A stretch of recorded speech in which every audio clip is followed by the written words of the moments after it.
Bonsoir les amis, et déjà désolé de la luminosité de la vidéo, je suis dans la voiture, je peux pas vous filmer dehors en pleine lumière, bon déjà parce qu'il fait nuit, mais surtout avec le vent, vous n'entendriez rien du tout avec le haut-parleur, il fait du vent à 100 km/h par chez moi, donc voilà, je reste dans la voiture, désolé de la luminosité, regardez cette vidéo comme un podcast. Rattrapage de l'épisode 3 de la semaine dernière parce que je me suis complètement planté, en fait, je pensais que c'était un épisode par semaine, mais ils ont diffusé les 2 premiers épisodes de Daryl, la première semaine de diffusion sur Paramount+. Donc en fait, à chaque fois, j'avais un épisode de décalage.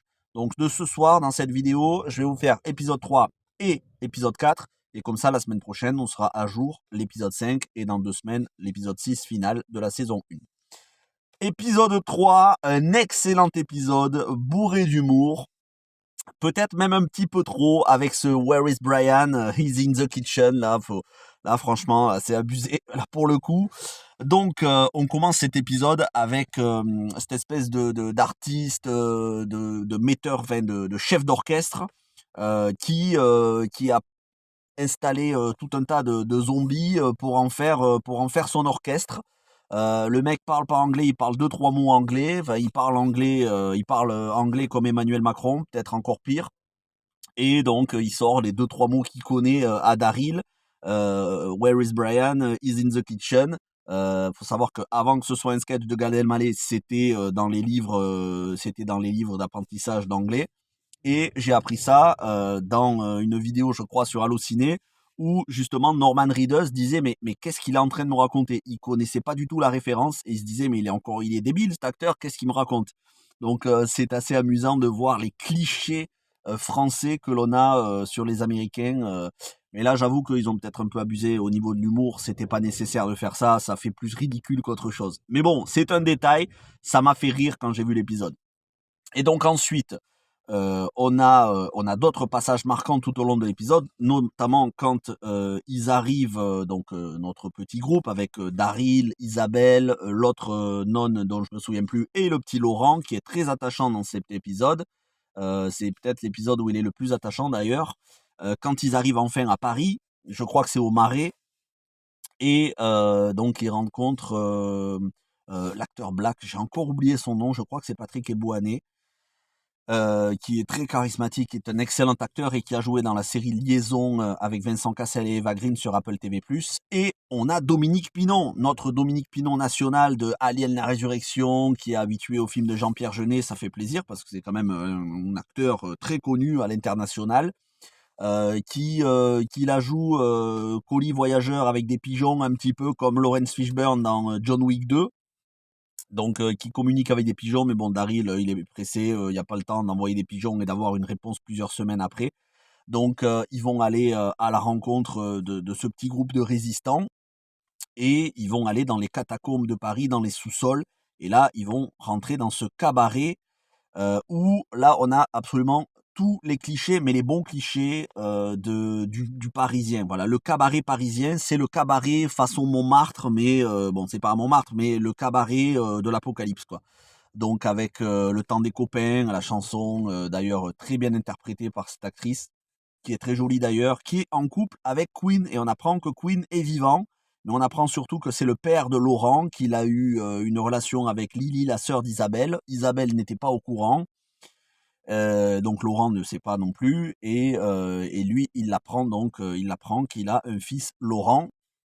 Et en plus de ça, au camp de réfugiés de ce petit groupe de résistants, on a tout le monde qui attend Laurent comme le Messie. On voit un peu la pression qu'ils mettent sur les épaules de ce petit garçon, quoi, parce que franchement, ils lui mettent trop de pression. Mais on voit surtout, et c'est là où c'est touchant, c'est peut-être l'épisode voilà, où il est attachant. Bon, je suis dans la rue, hein, des fois il y a des gens bizarres, si vous entendez des bruits bizarres, c'est parce que je suis dans la rue en attendant mon kebab. Donc il y a des gens qui sont un peu chelous. Et donc il va à la rencontre des malades de cette communauté et il leur redonne de l'espoir, notamment cette femme black un petit peu forte, de forte corpulence qui a l'air malade. Et voilà, il leur donne de l'espoir. Et Daryl voit ça et il voit que vraiment il comprend euh, le pouvoir, entre guillemets, on va dire, les bienfaits de ce petit Laurent qui est quand même innocent. Voilà, on sent qu'il y a rien de mauvais chez ce gosse. et qui fait du bien à ceux qui l'entourent, comme c'était le cas dans l'épisode précédent avec les autres enfants, la communauté des autres enfants qui étaient retranchés dans leur petit château là. Donc c'est assez touchant, mais en plus on visite, voilà, on a plusieurs endroits marquants et ensuite on va avoir une autre scène marquante, Isabelle et Daryl qui vont aller dans l'ancien appartement d'Isabelle et elle va voir la petite qu'elle avait laissée sur place au moment de l'apocalypse, sa petite voisine qui est devenue un zombie. Et donc ça va réveiller un traumatisme chez elle, un sentiment de culpabilité. Et cette attaque de zombies acides, dont Daryl va se servir, il va en brocher un pour s'en servir, pour faire fondre des lianes de lierre et pour briser une vitre, pour s'échapper. Donc voilà, il y a de l'idée, c'est vraiment très bien mis en scène, on voyage dans Paris, et puis on a une scène clé qui n'est pas très exploité. Il faut espérer que ce soit un peu plus exploité par la suite.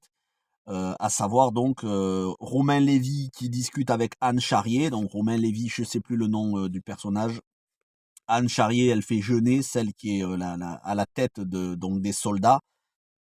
Et elle fait des expériences, en tout cas elle donne des ordres à un docteur pour faire des expériences sur les zombies.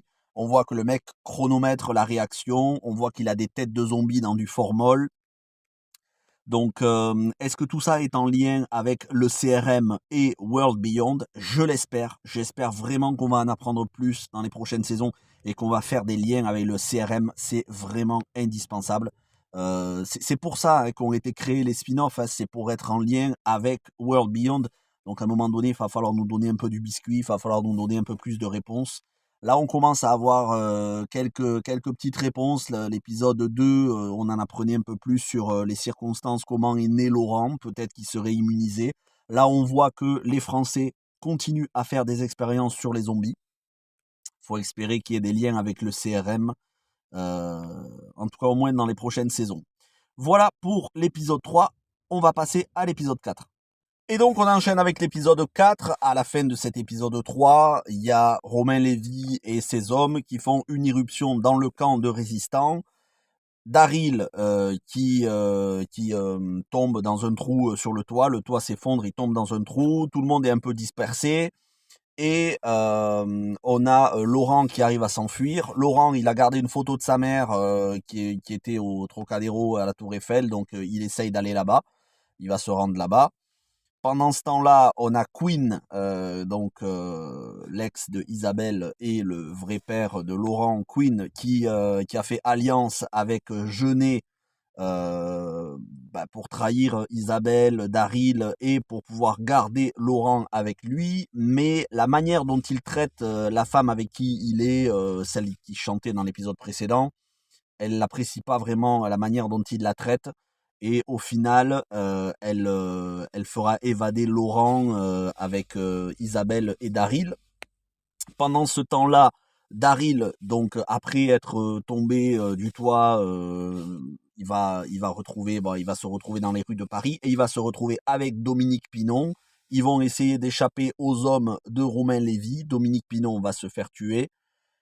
Et pendant ce temps-là, Isabelle, elle va retourner au domicile dans lequel elle était. Et puis ensuite, ils vont tous se retrouver avec les résistants. Et je viens de me souvenir, le nom de l'acteur Black, c'est Eric. C'est pas Patrick, c'est Eric Ebouané. Très très bon acteur. Et donc, ils vont tous faire irruption dans le cabaret de Queen pour retrouver Laurent.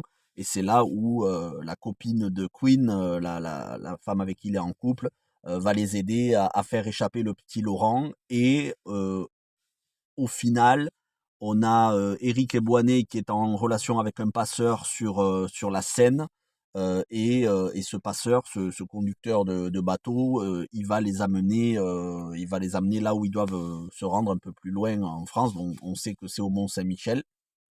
Et donc, ça va être la séparation avec Daryl qui va prendre Laurent avec lui d'un côté et Isabelle qui va rester avec son amie, la nonne, qui d'ailleurs est tombée amoureuse d'un résistant français. Donc le groupe va se scinder en deux et c'est comme ça que se termine l'épisode. C'est un très bon épisode, peut-être un petit peu moins marquant que l'épisode précédent, parce que l'épisode précédent, il se passait plein de choses, et puis il y avait de l'humour, et puis voilà, l'épisode précédent était vraiment excellent. Celui-là est très très bon aussi. C'est deux épisodes qui vont ensemble, hein. C'est vraiment deux épisodes qui sont dans la continuité. Donc, pour moi, pour l'instant, c'est un quasi sans faute cette série. Juste, j'aimerais plus de réponses sur les origines de l'épidémie et j'aimerais plus de liens avec le CRM. Mais que ce soit au niveau visuel, certes, il y a toujours ce filtre un peu grisâtre. Mais bon, j'ai l'impression que c'est un peu dans toutes les séries post-apocalyptiques de zombies, hein. The Last of Us, malgré tout son budget, n'était pas plus beau visuellement.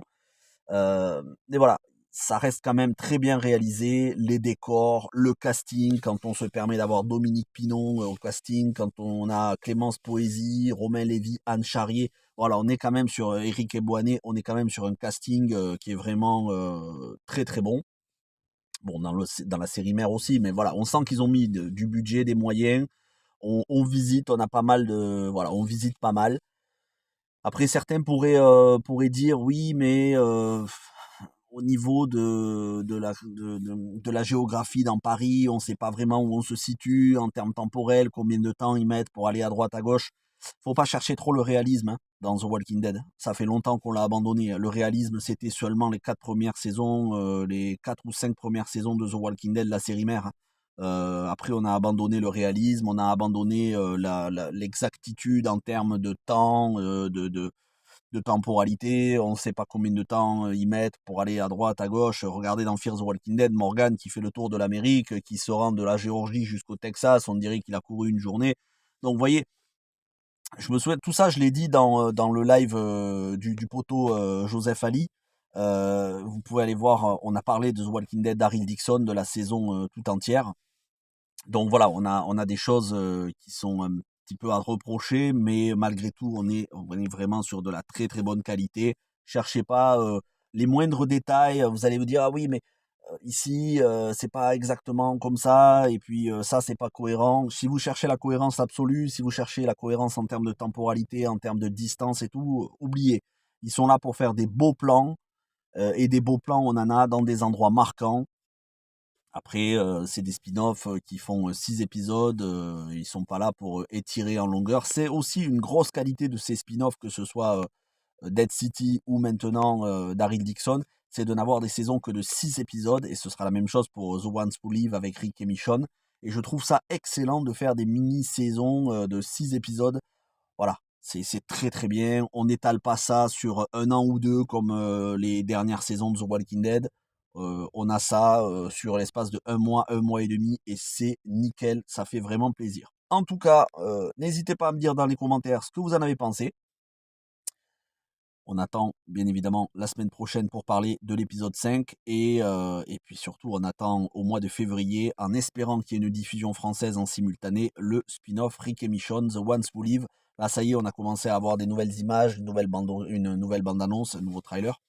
Donc on est chaud bouillant, les gars. Je vous tiendrai au courant de toute façon, et je vous en ferai les critiques chaque semaine. Sauf si c'est pas diffusé en France, mais tant que c'est dit, on va dire, je fais les critiques quand c'est diffusé en France. Voilà. Après, moi, si je le vois avant, ça, je le garde pour moi.